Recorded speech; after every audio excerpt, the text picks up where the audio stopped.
Welcome to TVBS Meeting Room, where we tackle global issues with a view from Taiwan. I'm your host, Wen-Chi Yu. For nearly 2 decades, U.S.-China business and trade relationships were central to the two countries' overall relations. However, in recent years, due to the changing nature of this bilateral relationship now as strategic competitors, as well as COVID-19, many American businesses are reconfiguring their strategy in China. Today, our guest is Ker Gibbs, whose business career in China started in the early 1990s. He was the president of American Chamber of Commerce in Shanghai, representing American business interests. He finished his term in December of 2021. He just edited the book, Selling to China: Stories of Success, Failure, and Constant Change, which is to be published on August 1st. Welcome, Ker. Great to be with you, Wen-Chi. So why did you decide to edit this book? What do you hope to accomplish during a time when promoting doing business between US and China may not be the most popular idea? Well, you're right about that. It's not popular, and that's exactly why we felt it was important to do this book. The conversation about China and with China has just become so toxic, and it's really become completely dominated by conversations about the national security issues and Taiwan, of course. And our feeling is that there's really so much more to say about the relationship. And again, it's we want to basically remind people about how important the commercial side of this relationship is and how mutually beneficial it has been over a long period of time. And so that's really the most important point of the book. But second, we want to make the point that actually the commercial side of the relationship can actually be beneficial and play a role in diplomacy, in trying to bring these countries back together. So those are the main points. And maybe you can elaborate on more what are the benefits, right? Because I think that's the biggest debate, at least in Washington or in the Western world, that in the past 2 decades, maybe we place too much emphasis on commercial benefits. But spell out for us, sort of, in addition to financial returns, what are the other benefits that business community is seeing? Yeah, I mean, it has been mutually beneficial. I think we could talk for a long time about what's happened in China over the last, 20, 30, 40 years and look at, the standard of living that has come up and, a lot of good choices that were made in China that were bringing in foreign businesses that brought higher standards, investment, all of those kinds of things had a tremendous benefit in China. Yeah, but has that benefited, for example, at home, which is where you and I know that's where the debate sort of originated? It has. I think it is fair. I mean, that the debate originated, you're exactly right. I mean, I think during the Obama administration is when a lot of that discussion started to happen, where President Obama pointed out, the imbalance in the benefits of that trading relationship. And he was not completely wrong. But I would answer the question this way, especially looking at in the here and the now, because people are talking about the decoupling and what that would look like. Inflation right now in the United States is the number one issue. Everybody is complaining about inflation. And I would say this, if you don't like inflation now, wait until we have a full decoupling with China and see how much you like paying $3,000 for an $800 TV. See how you like that. If you didn't like inflation, you are going to hate decoupling. And so that is something that, again, it's hard to be so specific because people don't buy a television every day. But that's part of what we would be missing. I mean, but there's a lot of other aspects to the relationship as well. Yeah, and I think one of the interesting things about your book, thanks to you, I had the privilege to have a preview, is that the 7 chapters actually focused on, each one focuses on a particular industry and its own sort of business evolution in China. Can you just kind of briefly share with us I find it fascinating, for example, the legal industry, right? And the education industry, manufacturing, marketing, branding, automobile, entertainment, media, etc. Each one has its own history and can be a book in and of itself. But just share with us sort of, how, why you picked those 7 industries and, quickly sort of their own evolutions. Sure. What I was really going for there is diversity, and I was also going for industries that had applicable lessons across businesses. In other words, if you just take automotive as an example, automotive is all about advanced manufacturing, but it's also about branding and marketing and customer experience. And if you're running that business in China, it's also about government relations, which is really a key point. I really wanted to bring out that part of doing business in China. And what the common theme between the chapters, between all 7 chapters, and I want to be clear, this is not a book about all aspects of business in China. There's a lot more going on in China that's not covered in this book. It's not about entrepreneurs. It's not about SMEs, the small, medium businesses. This is about large foreign businesses that are operating in China. So it's just that slice.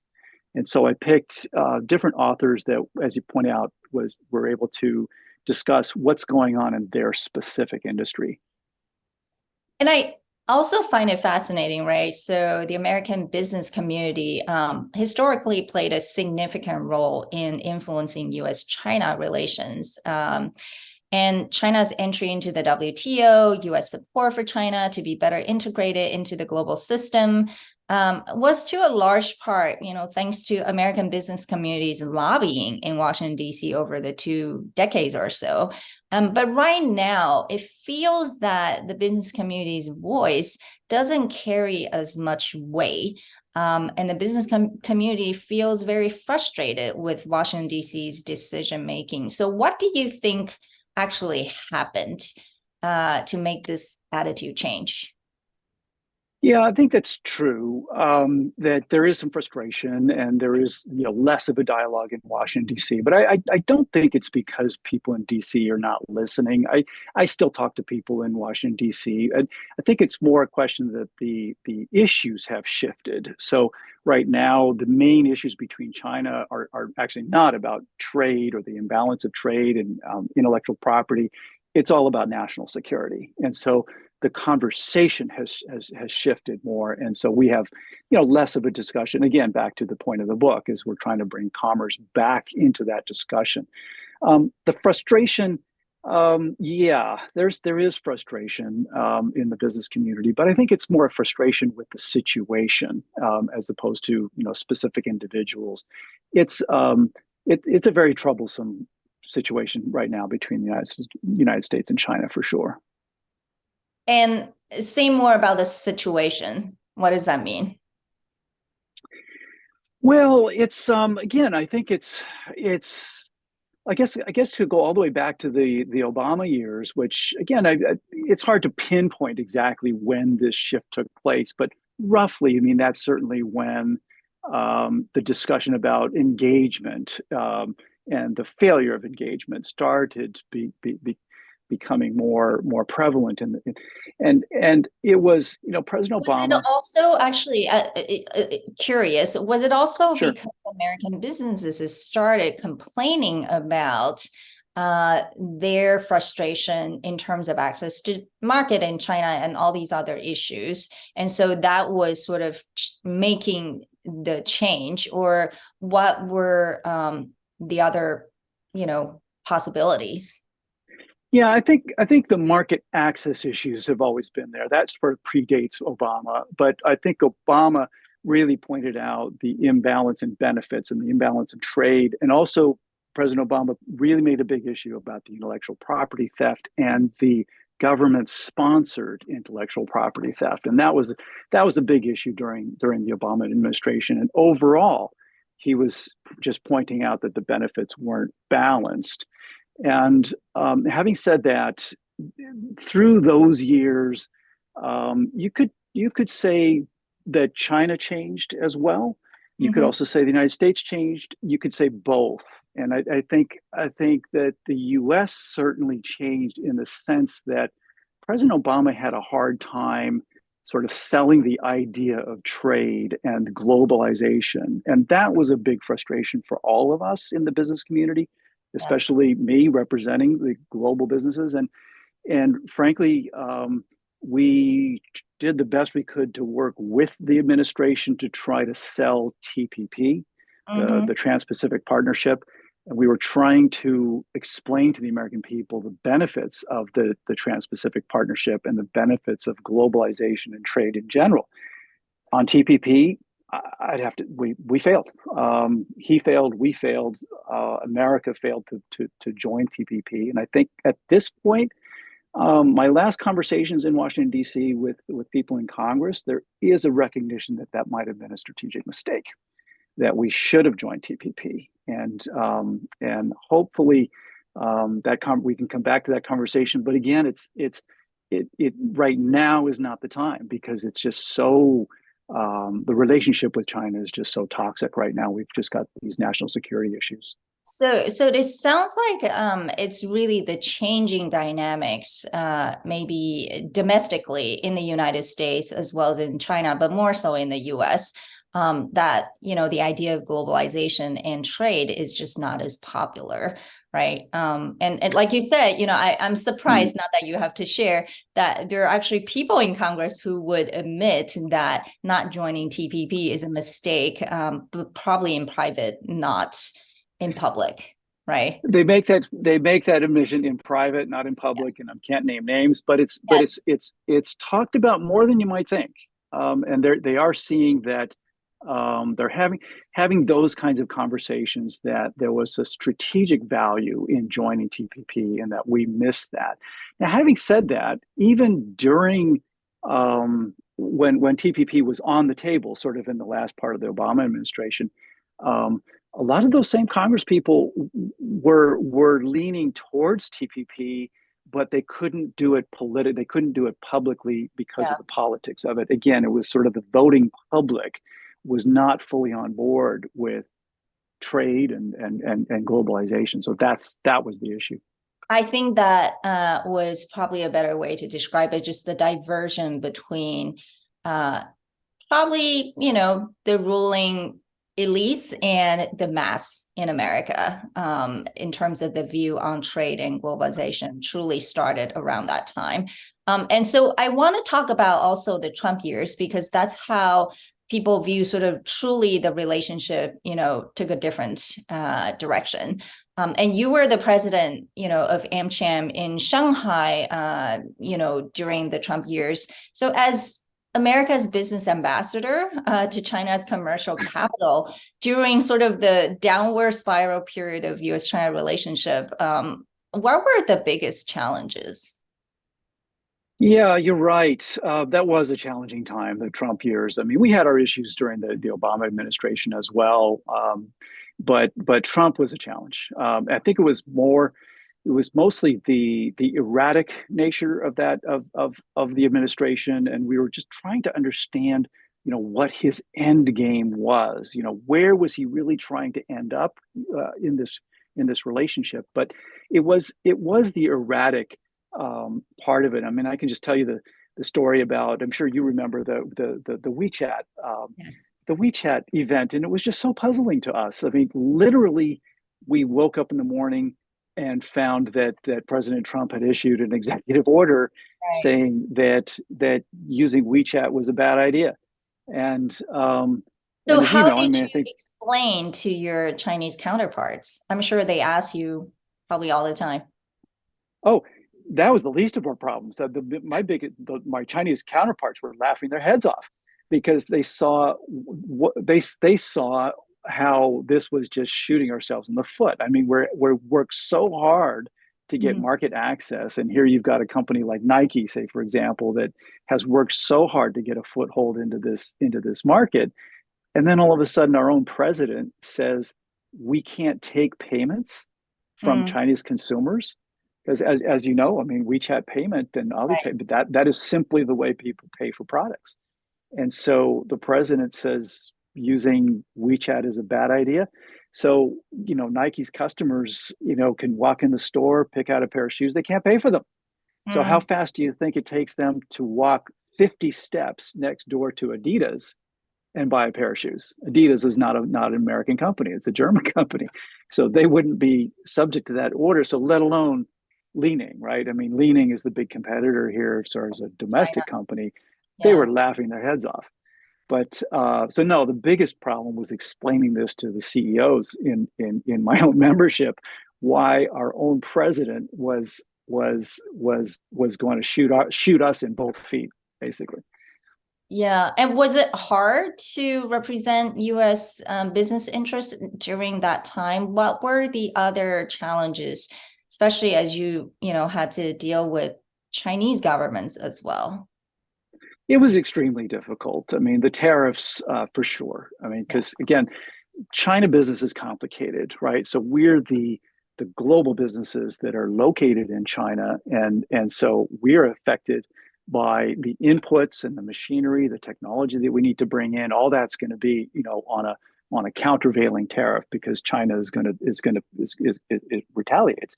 Mhm. So it's a very different. I think the business community generally was not in favor of the tariffs. I mean, there was a very narrow group of business people in the United States. I think to some extent organized labor, and some of the businesses that were purely in markets that where they benefited from having these tariffs.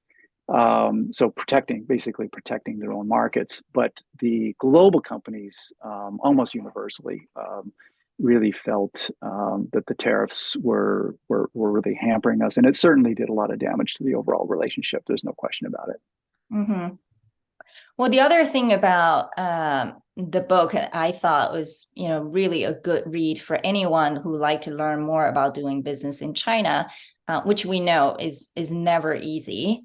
Even for many Taiwanese people who kind of pioneered of, setting up business entities in China, doing business there, can share lots of sort of stories of failed attempts. So the question comes down to, if it is so hard, is it really worth it, right? In other words, Yeah, yeah.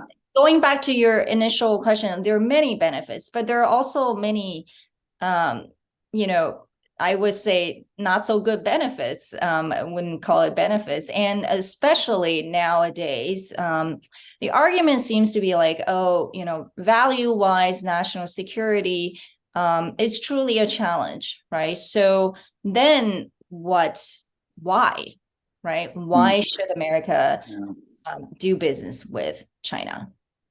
It's a challenge. There's no question about it. And notice that we do have the word failures in the title of our book, is because we're going to talk about that. But what we're trying to do with the book is try to help people to avoid those failures. But businesses do need to be mentally and financially prepared for failure in the China market, because it is so challenging. It's so competitive. Mhm. I think you're right that at this point, with all of the different challenges, I think that some of the businesses, especially entrepreneurs and small medium businesses, are going to be making choices that maybe the China market is not for them, if they don't have the deep pockets of the financial resources to weather through certain failures. I would argue, though, and we argue in the book, that for global companies, for the large businesses, it is a must. It's because basically, if you're a global company and you're not in the China market is Not so global. large, you're Yeah. not global. You're not global. It's a fifth of the world, depending on how you want to look at it. So there's that. So the overall size of the market, even at the slower growth rates that we're going to see going forward, it's still going to be a must-have market from a size point of view. But what a lot of other people, what people may not be paying as much attention to, is that it's also a must-have market from the perspective of innovation, especially, and Bill Russo really goes into this point in Yeah. detail in his chapter on automotive, Right. is that there's so much innovation going on in China right now. So these global companies, if they're not in that market, they Mhm. are not going to participate in that innovation.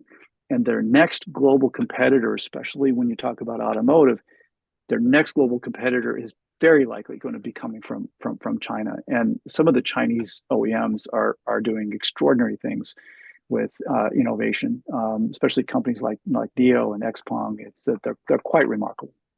Mm-hmm.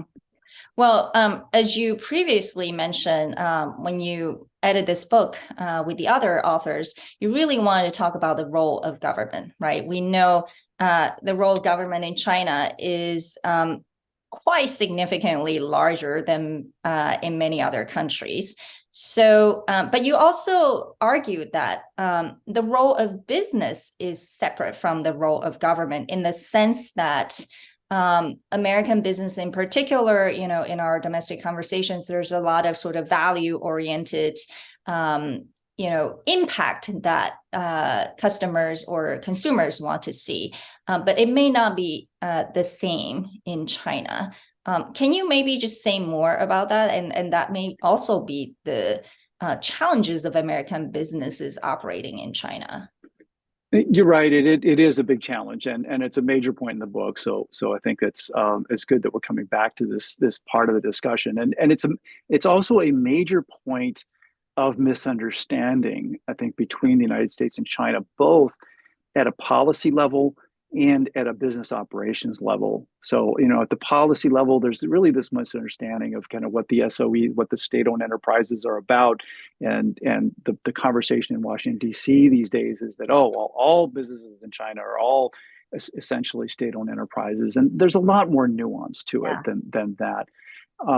As far as and the business operations, what's interesting is probably the most common failure of foreign CEOs or CEOs of foreign businesses in China is misunderstanding the importance of that government relations piece. And I would even go so far as to say that a large part of that job of being the CEO in China is managing that relationship with local government. And again, it's a question of understanding the plan, understanding the priorities, having those relationships with the government officials so that you understand how your business plan fits or doesn't fit within their priorities. And if it doesn't fit, you need to rethink that plan. But if it does fit and you're in sync with the government, then happy things can happen. And you can find that the government can actually be extremely helpful. As a banker, I did a lot of deal sourcing actually with government officials. I mean, I would go and visit them, ask them questions. I'd find out from them, which companies were doing well, which ones weren't, which companies might be for sale, which ones might be looking for a capital injection to finance their growth. I learned a lot from government officials, and they were extremely helpful to me. And it was a very much a symbiotic relationship. I also was able to bring a lot of capital into their districts, which helps them. They're interested in investment, jobs, and tax base. I mean, that's what their KPIs are really all about. But essentially, if there's a tension between sort of company values or how they talk about their values and the Chinese government perhaps priorities, what do you do? Well, it depends on what we mean by values. I mean, it's obviously politics has to stay out of this, right? And I've had those conversations. Fortunately, I mean, that's part of what the American Chamber of Commerce does is kind of shields the member companies from those kinds of conversations. I've had really difficult conversations with the foreign ministry in Beijing about Xinjiang, about the accusations about forced labor and this human rights, and they would very much like to drag me into the middle of that conversation and get me to quote unquote talk some sense into my own government, which of course is just not something that I'm interested in doing. Right. So there are those kinds of awkward conversations, but again, that's what the chamber does, and tries to sort of shield our members from those kinds of conversations. Yeah, it's not an easy task for sure. And are you still optimistic about doing business in China for foreign companies, in particular American? Well, I'm an optimist by nature, but I think it is going to be a challenge. I do think that there's going to continue to be opportunities in the China market. I think that especially the large businesses, again, the smaller businesses may have different choices to make. But I think to a large extent, there are decisions that are being made right now especially in Beijing about what does the future look like. What's the structure of this economy going to be? Again, as we talked about, this reform and opening up, the policies that were put in place by Deng Xiaoping and a lot of good decisions beyond that, good decisions, good policies, investment in infrastructure. A lot of those things have led to an amazing growth story, and incomes have gone up. So I think the future could actually still be a China that is highly integrated with the rest of the world, highly integrated with American markets and European markets. But as we know, I mean, self-sufficiency has also been part of the plan from the beginning. And so I think there's choices being made now as to which side they emphasize. I'm hoping that there are a lot of more practical decisions, practical people in the government. But China is full of smart, hardworking, innovative people. I think they can have a good future either way. But I think it's a choice. There are choices that need to be made. Yeah, so I think the big question for Washington, D.C. and perhaps in the U.S. is, what is a better strategy to be more competitive, right? So, well, thank you so much for speaking to TVBS Meeting Room today.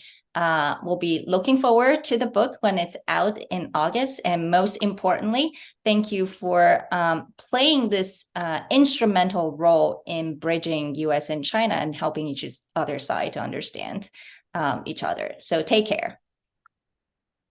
Thank you very much.